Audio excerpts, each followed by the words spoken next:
everybody, and welcome back to another Ross Reviews, where today we are going to be doing another top 10 list, and this one is the top 10 Aussie Utes. And this is all going to be my personal preference, just some of the ones that I really love.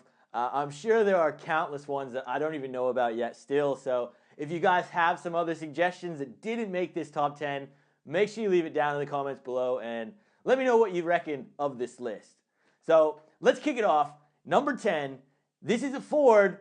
Gotta rep the Fords, guys. This is none other than the Ford RTV. And a lot of you guys will be going, why is this thing on the list? And I just think this thing is so quirky.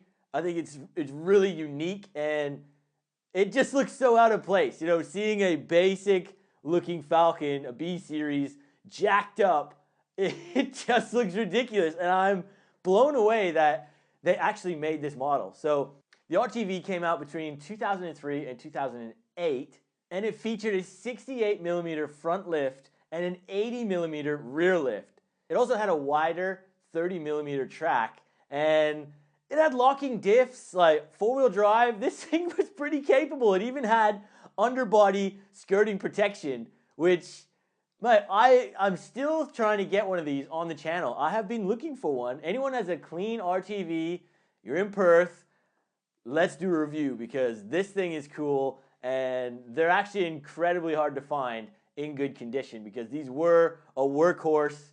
You could get these things as a single cab, bench seat, even a column shifter you could have got. It's bizarre. I love it. And you could have spec'd this out as an LPG. You could have spec'd it out as an NA Barra, or you could have gone for the extremely rare option of the Barra V8, the 220. And to get a Barra 220, bench seat, column shifter, diff lock-in, four-wheel driving, lifted up RTV, mate, that thing would just be so bloody cool, man. So yeah, let's hope we can get one of those, and let's continue this list. Number 9, this is none other than the HSV Avalanche XUV. And this thing is, again, similar to the RTV, just a ridiculous off-road kind of muscle car vehicle. And you look at this thing, all-wheel drive, is a dual cab ute, had a 5.7 liter LS1 V8, making 270 kilowatt and 475 Newton meters. Curb weight was about 2 tons, so this thing was heavy, and it had come out in 2004 and only lasted until 2005. The XUV stood for Extreme Utility Vehicle, and this thing, just looking at it, was pretty extreme. The 0 to 100 was about 6.5 seconds, and it was only available in a 4-speed auto. This is another one that's extremely rare. They were only limited to 300 units ever made. So you don't see these things too often, and another car that I would love to get a review on one day, and let's hope we can do that one day on the channel. Now, coming in at number 8, we're going back to Ford, boys. This is none other than the XY Falcon 500 Ute. This is an old school, like, proper muscle car. I love the XYs. You know, the GTHO is one of the coolest all-time cars. I put that at number 3 on my top Aussie cars list last time I did one of these videos. And the XY in the Ute form is not as crazy as the GTHO, but it's equally as cool, especially if you got the rare GS one. The GS was the grand sport, and essentially it was an option pack that you could fit to pretty much any of the vehicles of that time period. You could also get these with the legendary 351 Cleveland V8, which we have done an XW on the channel with the Cleveland V8, the 351. Has a 4-speed, top loader manual box, and you got rally stripes down the side with the GS decals, a GT-style wood grain steering wheel, and more dials in your gauge cluster. Just look at this Ute. It's a beast. This thing is so cool. Now, coming in at number 7, we're sticking with the Fords for just a little bit longer. This is none other than the XR8 Pursuit AU 250. And I love this car. This Ute is amazing. It is so cool, and so many people will hate this thing. They don't like the looks of it. Whatever. This Ute is so good, and when you see one that is in pristine condition, it's really a head turner. And, you know, it had the legendary 5.6 liter Windsor V8, made 250 kilowatts, 500 Newton meters of torque, had a 4-speed auto or the 5-speed manual, which would have been crucial in this vehicle. You got that different body kit, the Momo steering wheel, the Momo shifter.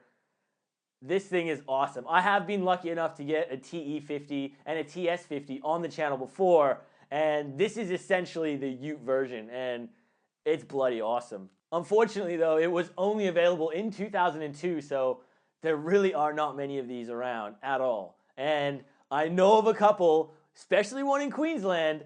I'm hoping to do a review on this one day once the country is back open because, yeah, I'm a big fan of this Ute, big time. Now, coming in at number 6, another Ford for the heart, baby. This is it. Bear of the Worlds. We got to plug our Bear merch, guys. We got the shirts, the sweaters.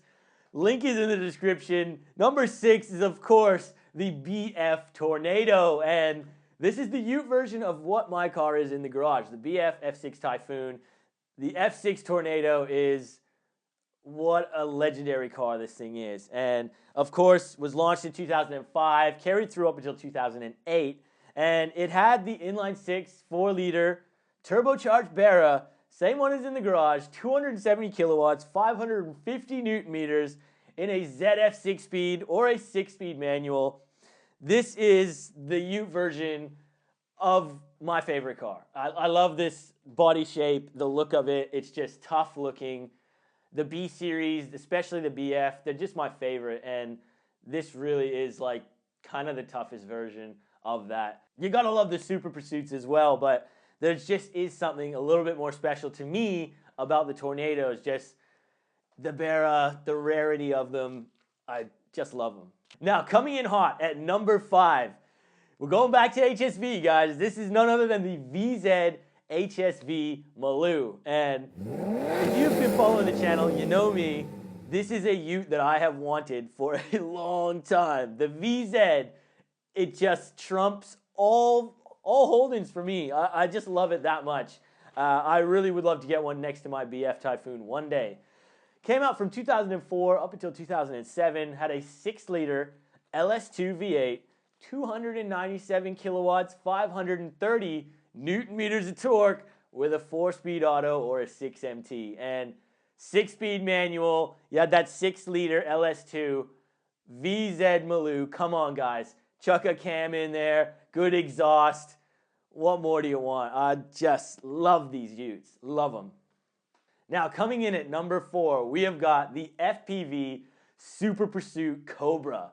This is one of the coolest Utes Ford ever made, and I just love the whole Cobra package. Like, the look of it with the white and the blue stripes. You know, you got the Cobra logos everywhere. Launched in 2007, the Cobra had distinct 19-inch wheels with white accents, had leather seats with the Cobra logos, white paint, and blue stripes over the bonnet. This thing just looked so good. It introduced the more powerful engine, the Boss 302, and you could get it as a ZF or a 6-speed manual as well. The Boss 302 was a V8, made 302 kilowatts, 540 Newton meters, and this had all of the R-Spec upgrades as well. So stiffer suspension, wider rear wheels, just some nicer handling performance upgrades. And only 100 of these were ever made for the world, and these Utes are just so nice. I love this Ute. It's beautiful.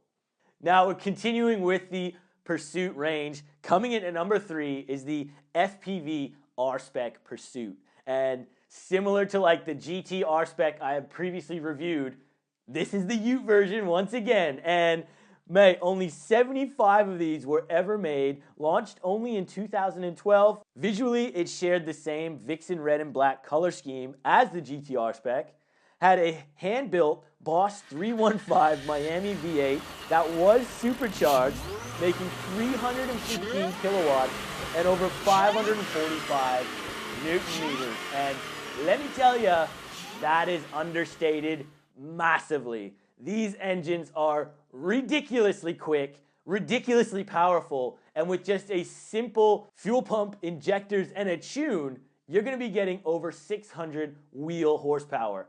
It's ridiculous. And again, could have got it in a 6-speed manual or a ZF, which you got to have this thing in a manual. Just V8 supercharged Ute, baby. 6-speed manual all the way.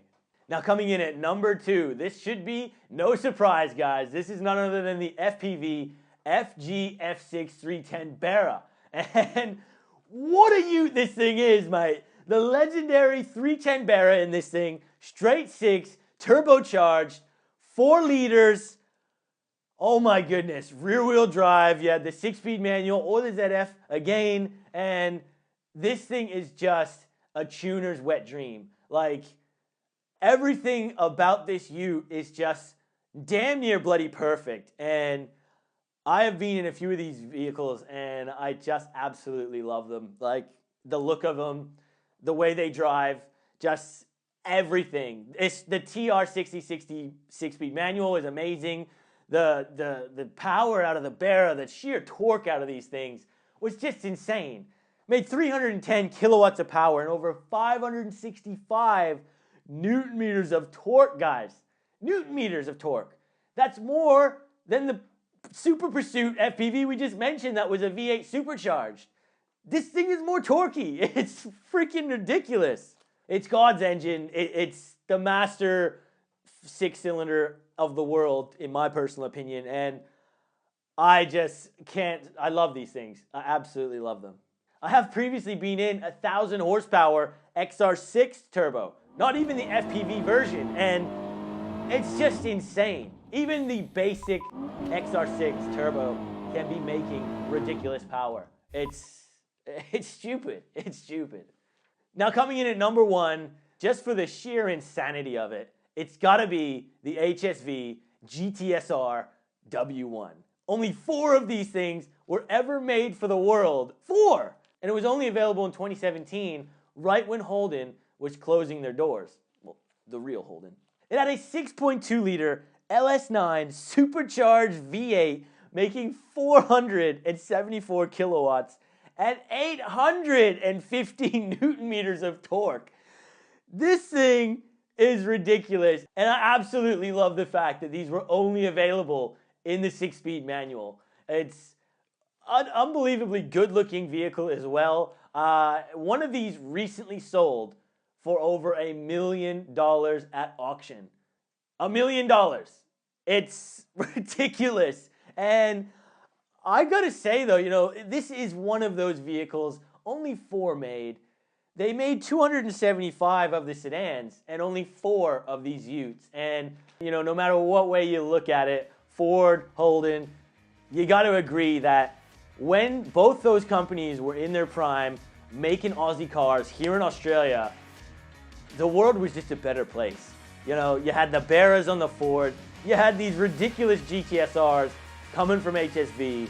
It was just amazing production of amazing vehicles, and it's stupid that they are not here anymore. It really is, because these vehicles could have gone globally anywhere. And just based off the sheer love of them here in Australia, you just know they would have succeeded. But that is the list. That is the top 10. Remember, I do have some crazy merch for sale. If you want to help the channel, go buy a t-shirt or a hoodie. It really does help me out. Link is in the description. I hope you guys enjoyed this video. I hope you enjoyed my list. I hope you liked a few of these. Let me know your top 10 list down in the comments below. If I missed some Utes you think I should have added, I want to hear from you guys. So thanks for watching, and we will see you on that next video.